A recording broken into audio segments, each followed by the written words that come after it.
Why does your scanner show the P0860 engine code? What does it mean?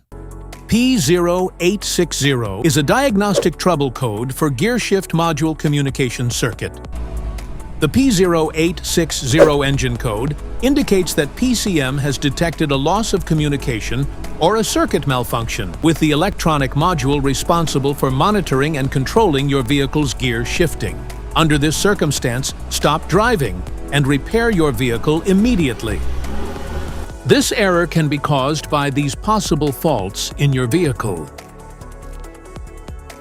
damaged or corroded wiring, faulty connectors, moisture intrusion, defective gear shift module, malfunctioning sensor.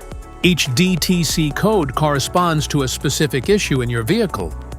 This error code occurs in any OBD2-equipped vehicles, especially in those manufactured since 1996, and it is commonly found in vehicles like Jaguar, Range Rover, Toyota, and Honda. If you want to fix this error code, let us know in the comments section. We will definitely make the video on your demand. If you like this video, don't forget to subscribe to our channel. Thanks for watching.